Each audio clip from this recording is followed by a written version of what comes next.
Hello. Okay, so we're going to be reading Julius Caesar, Act 4, Scenes 1, 2, and 3 today. Okay, so this is going to be Act 4, Scene 1. This starts on page 884 in your textbook, so go ahead and turn to that page with me. Whenever we start this scene, we're in a house in Rome, and we have Antony, Octavius, and this third guy, Lepidus, that they have kind of helping, that like they're thinking of having him as one of their, if they're going to set up a government with Antony and Octavius at the helm, the triumvirate, well, they need a third person to make that, to do like the normal triumvirate thing that they've done previously.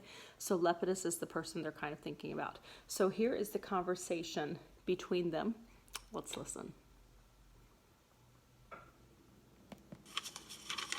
These many then shall die. Their names are pricked. Your brother, too, must die. Consent you, Lepidus. I do consent. Prick him down, Antony. Upon condition, Publius shall not live, who is your sister's son, Mark Antony. He shall not live. Look, with a spot, I damn him. But, Lepidus, go you to Caesar's house, fetch the will hither, and we shall determine how to cut off some charge and legacies. What, shall I find you here? Or here or at the Capitol. This is... Okay, so a couple of things. So first of all, Lepidus and Antony have both agreed that a person in their family is going to be, like their name is going to be put on the hit list, the list of people who have to die.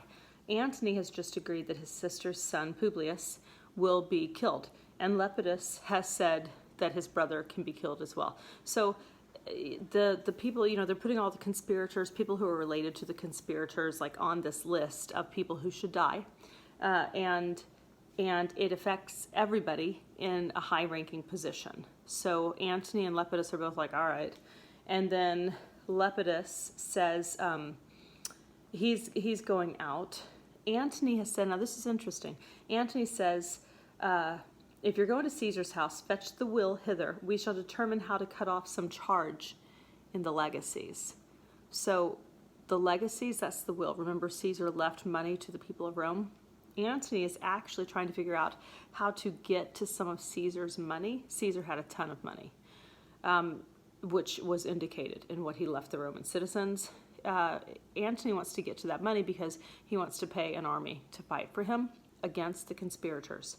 So as much as he talked in the previous scene about how much, Julius Caesar loved the people of Rome, he's leaving them this money, it's so great, and he talked about how great that is, he wants to actually also access that money to use to create an army to go against Brutus and Cassius. So, interesting. Okay. And Lepidus has just left. Is a slight, unmeritable man, meet to be sent on errands. Is it fit, the threefold world divided, he should stand one of the three to share it? So you thought him, and took his voice, who should be pricked to die in our black sentence and prescription. Octavius, I have seen more days than you. And though we lay these honors on this man to ease ourselves of diverse slanderous loads, he shall but bear them as the ass bears gold, to groan and sweat under the business, either led or driven, as we point the way.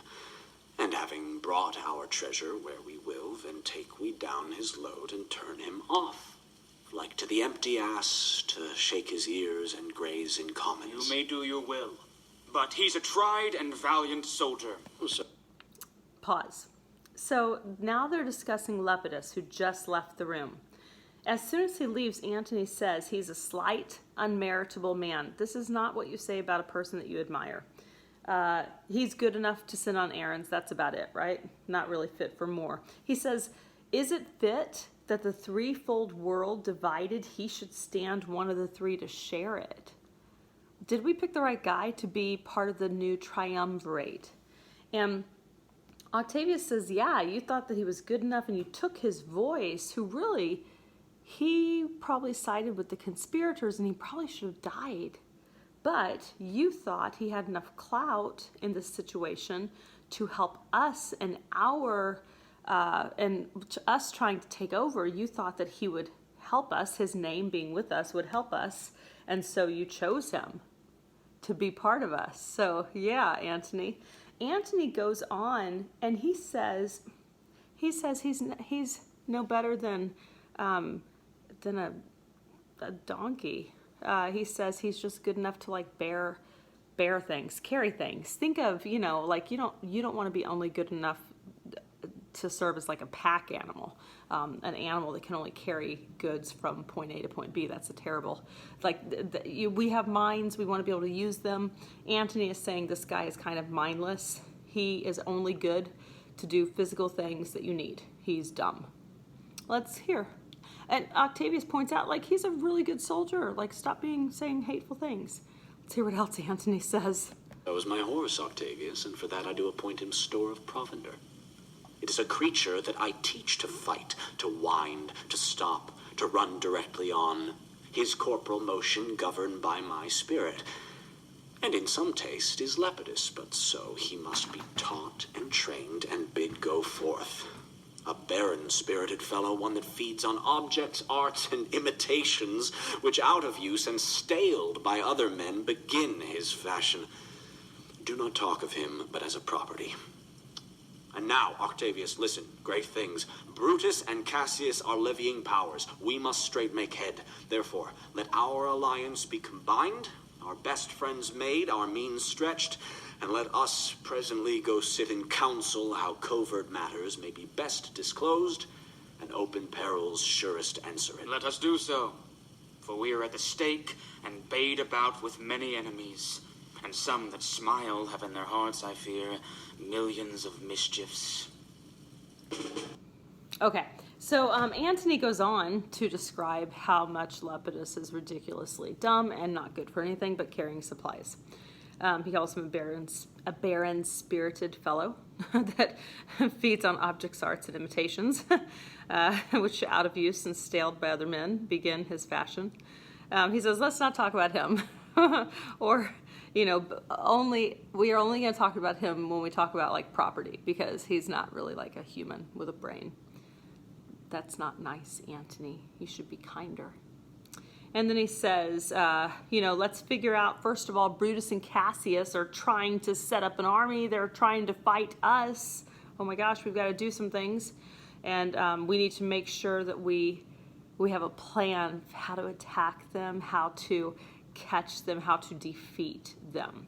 So we know from this Act 4, Scene 1, we know that we're setting up the war. We're setting up the battlefield. Antony, Octavius have had Lepidus join them. They are against Brutus and Cassius, and everybody's amassing troops who are going to fight. So this whole idea that killing Caesar would help Rome stay what Rome should be, Rome's going to war. So oopsie on everybody's part. Oopsie on the people who killed Caesar. Antony really, whenever he did the speech, he was ticked off that they killed Caesar and got away with it. So what's happening is really the fruition of what he had in mind as soon as they took out Caesar. Okay, that's Act 4, Scene 1.